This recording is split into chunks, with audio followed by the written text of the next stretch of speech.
Alright, thought I'd do a little instructional video here, help video for people with a radiator. I'm going to tackle this job. Now if you own a 37 or 38 or 39, you're going to notice this isn't stock. This engine has been replaced with the longer engines that are found in the Chryslers and the Chryslers and the DeSotos. It's a 25-inch long block. Originally the car had a 201 cubic inch engine, which is a 23-inch block. It's a couple inches shorter, of course. So at that time, the original radiator was removed. I still have it, actually. It was removed in the 60s, and it came with the car when I bought it. So they changed the, they put an aftermarket flexible hose here, which has got a spring in it, and it works really well. They changed the water neck here to a 90 over to the side, so I can get this hose in here nicely. They moved the rad mounts forward. This is where the rad used to sit, in this area here. You can see they moved the head. So this radiator is leaking on me. It's leaking in this area here. And it's old and it's starting to overheat in like 40 degrees Celsius, 100 degrees Fahrenheit temperatures. It's getting quite hot on me. So I'm going to maybe just walk you through what I'm going to do, and I'm going to yank this rad out. I got an example here of a couple of different water necks. That would have been the stock one. Would have been straight up. I don't know what that one came off. It came with the car. And the other thing that's happened here is I'm going to replace the water pump while I'm in there. I bought a new water pump on Rock Auto. Don't know what that was. Guess I better check it out. I also ordered a gasket with it, which is a waste of time. Didn't know it, but it came with a gasket. This one came with the water pump, so don't order an extra gasket like I did. Now I have a spare. So we're going to do the water pump. We're going to look at the thermostat. We're going to pull the rad out. I'm going to have it rebuilt. And when it's apart, I'm also going to pull out the water distribution tube and have a look. And I drained the rad. I guess I should show. This is pretty obvious, but some people maybe have never done this. Down on the bottom of my radiator right there's a drain petcock. I screw that in, and that closes it. Open, counterclockwise opens it, it drains out of here. I put a big bucket underneath. I collected all my tools for you. I got this big bucket here at a horse feed place. Works really well. It's like a grain bucket for feeding ducks or goats or whatever. Good size. Put it under your diff or anything you want. I put it underneath the car there to drain. Collect as much coolant as I can. I'm not going to reuse that coolant, but you notice it had a brown tinge to it. That's telling me that, of course, like any cooling system, there's going to be some corrosion in there and rust. So we're moving along here. I pulled this hose off. I had a look. Typical. That's what you're going to see. Think about 50 years of that building up if no one's serviced your cooling system. And that scale and rust builds up and it collects in... see if we can get a light on that for you. See? Kind of nasty. Collection your cooling system. That's normal stuff. But think about old cars. This is built up in there. I'm not sure how my rad look. We're gonna get in there later. Oh yeah. You see the I don't know if you can see that. I'm gonna try and show you. That's important. That's where the water flows. The coolant goes down through those pipes, and they are plugged off. Some of them are plugged, half plugged. So that's what when you get your rad serviced or cleaned or whatever you're going to do. I'm going to probably rebuild this one completely with whole new cores. That coolant cannot flow down those lines very effectively when they're half plugged up with calcium scale rust. That's a big clue right there. You got to drain the water level down a ways to get low enough that you can see the top of the cores there in the radiator. If they're looking half plugged like mine are, that's a big clue why you're not getting good coolant. Taking the hood off was much easier to pull the radiator out the front with the hood out of the way. Next, I'm actually going to remove the chrome, all this trim on the grill here. I don't think it's ever been off this car from the looks of it. The hardware is rusty. I've sprayed it with some penetrating oil, all the hardware, and I'm going to let it sit overnight before I touch that. I don't want to break those bolts. It's going to be real easy to snap those off. So I'm going to try and let them soak, maybe take a little propane to them as well. That'll help. So for the folks that maybe are thinking about putting a longer engine here, the 25-inch engine, in their old car, this kind of might give you some clues. This bracket right here was fabricated and bolted in, and they found some rad mounts with rubber in them. That was installed. It's right across. So we got two rad mounts, one here and one here. Just the rad just sat in there quite easily. But you can see I can see someone fabricated it and installed it. Did a good job. This upper bracket here sits like that. I don't know. Yeah, someone I see weld up here. That was fabricated too. This again holds the top of the radiator in the forward position. So they did a good job. They did a good job. It bolts right here where the hood mounts go. I don't know how the stock radiator mounted. And the reason I want to take these off is behind there is my water distribution tube is in the water pump, right in that hole there. And I need this radiator grill out of the way so I can slide it out. I'm going to check it. Because I have a spare, I have a brand new one. Here's the original radiator that was in the car. And at first sight, you might think, well, the new one, this one here that was installed in the 60s, is smaller. But actually it's not. This is just a big tank on the top. When you lay them down, they're pretty much the same size. Just that one has a much deeper top tank on it. So, one of the things I noticed about this car, the original radiator had a note on there, it just says water. Interesting, I guess they were fine with water. It's a non-pressurized cooling system. So the whole radiator system runs at atmospheric pressure. So this would be a little bit further along. Earlier before that, radiators didn't even have water pumps. It's called a thermosiphon system. And water rises as it heats up, because heat rises. So it would rise from the block up here, just automatically as it cooled. The cool air came out, coolant came out the bottom and went back in the block, and that was just called a thermosiphon system. So this had a water pump at least, but it was non-pressurized. So when you got really hot and things overheated, coolant just came out of this bypass tube here and down to the ground. Apparently it was fairly common for people to be losing coolant in the old days driving their cars. Then later on they found out that they were going to implement a pressurized system in a radiator. And this rad does. And you can tell by looking at the rad cap. It's got a spring-loaded valve here. This is it. Moves up and down. So when you pressurize water, or whatever, coolant, let's go with water. Water boils at 212 degrees Fahrenheit. When you apply 7 pounds pressure, so steam pressure, this pressurizes. When you get 7 pounds pressure, it actually boils at 232 degrees Fahrenheit. So you can actually run it hotter before it'll overheat.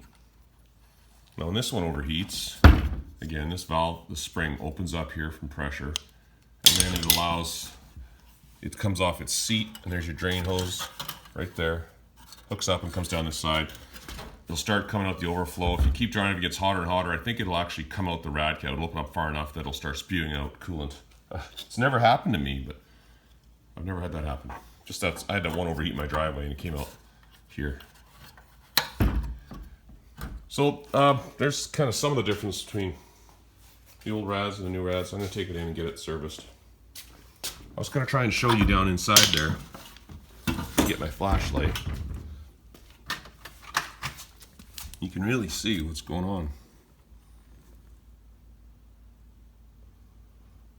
Not sure if you can see that, but some of those holes are plugged solid. So that rad is not cooling well. You got to get that coolant coming in at the top and flowing down as quickly as possible and going back out the bottom. And when those cores are plugged, the water flows down this way. It's not going to work worth a darn. It's going to overheat. Don't know what's up with my camera, doesn't want to focus. So coolant comes in here, goes down, cools off, comes out the bottom. The water pump circulates it. It's time to look at water pumps. So this is the water pump I pulled off my 38. It's, as far as I can tell, it's original. It was original from 1954. The engine is a 1954. So it sits on the car pretty much like that. This goes back to my cab heater. And the bearing does not feel good at all. It's tight, and I can feel movement in it. I'm surprised it hadn't failed yet. But I had this chirping noise when my engine was idling. It was like a little bird chirping, and I think it's the bearing in the water pump because it's on its way out. But look down here. There's a hole here. This is a weep hole. There's a water seal in here that keeps this side of the water pump dry, and this side is in the coolant. Over here, this is the coolant side, flows in there. And if this starts to drip water pump, you know your seal is done. That's your indicator. That's your tattletale hole right there. Not sure what that plug's for. It's for use on other vehicles, I guess. So let's go inside this water pump. What the heck? Really see what's going on in there, right?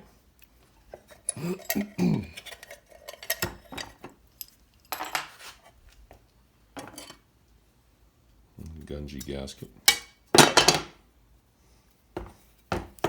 Sits like that on a car. If you're in the driver's seat, you're driving, that's the way it sits.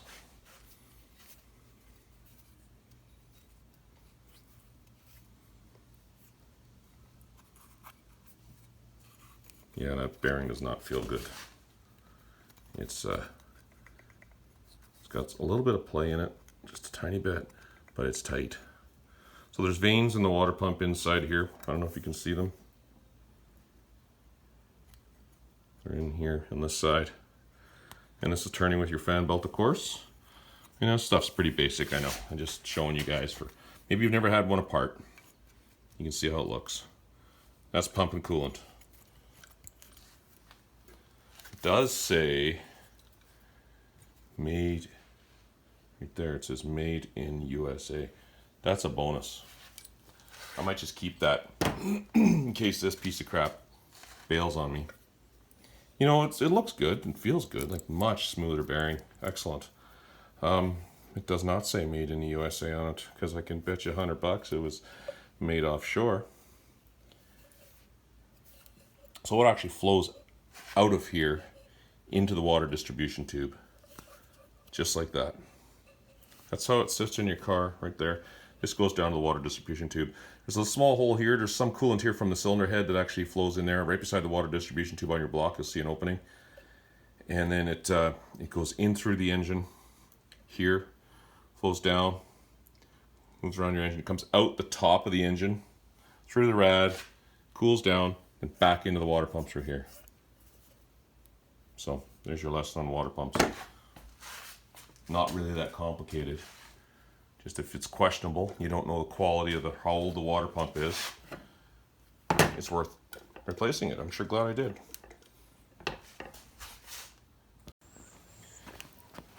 All right, this is where it gets really exciting. We're gonna do an experiment here.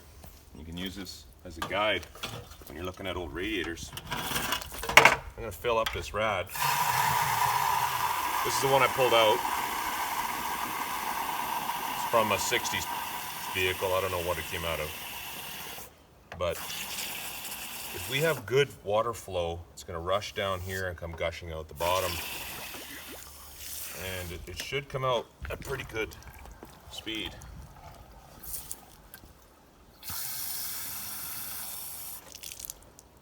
Pretty much full here. All right, watch the bottom. Pretty poor, actually. I don't think that's very good flow. I would like to see a little more gushing, a little more head pressure there. There wasn't much. So this rad will be sent out and record. Okay, the next reveal, the next big reveal. The suspense. Is there a thermostat under here? There should be. Let's see. This is this custom neck that somebody found. I'll give you the part number in a minute. No! No! No thermostat. So people used to take them out, I hear, in the summer. They'd run a thermostat in the winter and then they'd take it out in the summer. So maybe that's what happened here. Maybe somebody took it out. So this is this custom, that's not custom, I don't know what it came off of, but this is what allowed me to get my water lines hooked up on my 25-inch engine here in this car. And they use this 90. And the part number on there is 1406153. Yep. I don't have my glasses on, but yes, 1406153. I'll get you there. More corrosion, typical. So, I don't know if you know, most people probably do, but let's talk about thermostats. So when a thermostat has this special, I don't know, compound in it or spring, I don't know how it works, and it gets hot, it opens. Almost like the radiator cap I showed you. So if the thermostat is closed, there is no coolant flowing out of the cylinder head up to the radiator. And it stays closed until things get hot, and then it opens and allows the coolant to cool properly. And the reason for that is it's regulating your temperature of the coolant in your cylinder head.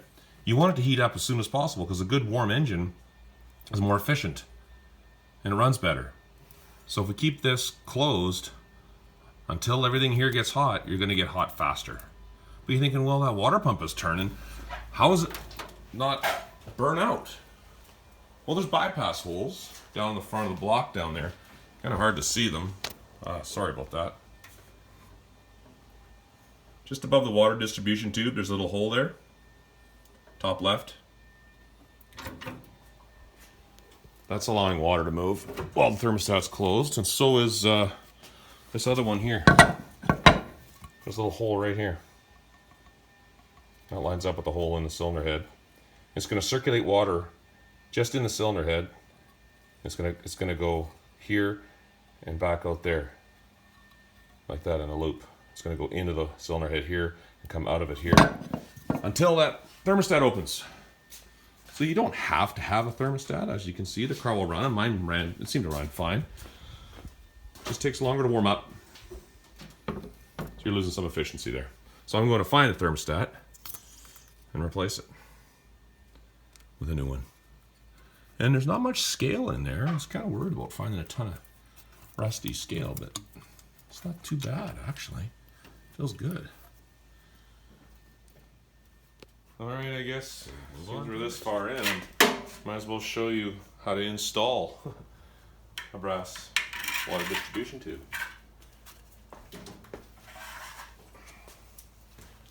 Push in as far as I can there by hand. Get these bolts out of the way.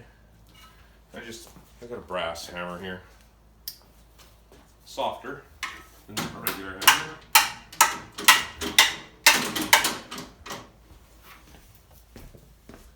Seems to be going in just fine. Got a pliers there, wouldn't hurt, just to straighten it out.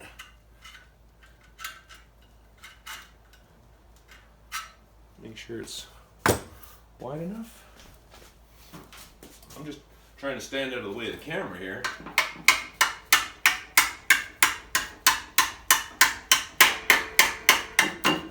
That's it. It's in there.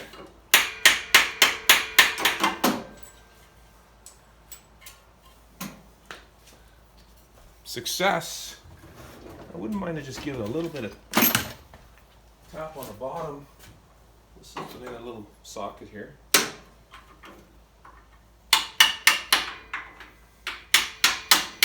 I'll make sure it's flush there where the water pump sits. That's it. He's in. Clean install with a clean water distribution tube. We're going to have good flow. We're putting in our new radiator next. New thermostat. I bought a new rad cap. I bought a 160 Fahrenheit thermostat. Try that. onward we go.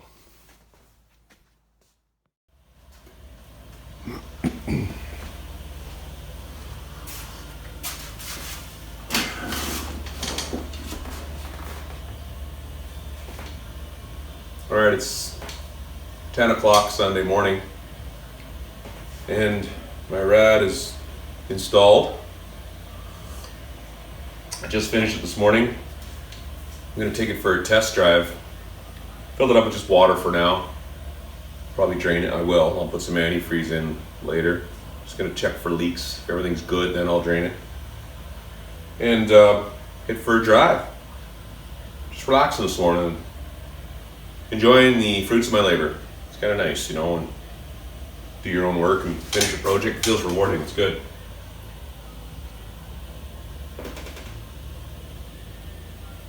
Coffee's good too on a Sunday morning.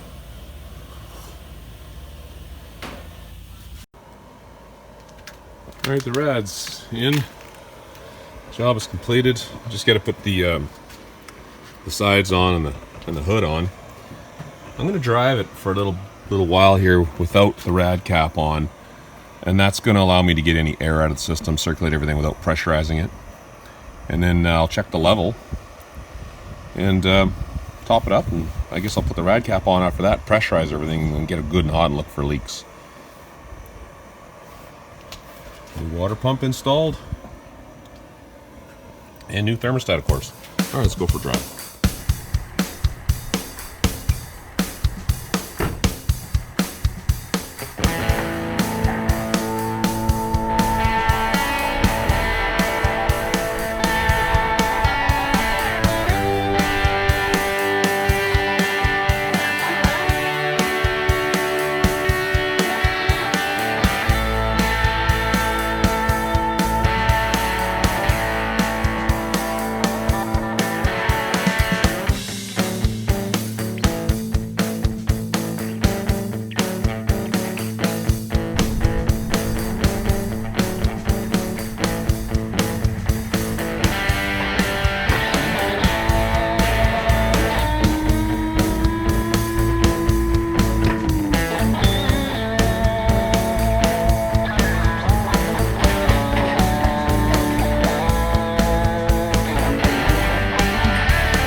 It's a wrap. New rad, new water pump, new thermostat. Hope you guys learned something. It's not a difficult job. Pretty easy working on these old cars. I mean, if you watch this video, you get some encouragement to do this work yourself. I highly recommend it. It's not difficult. Basic tools.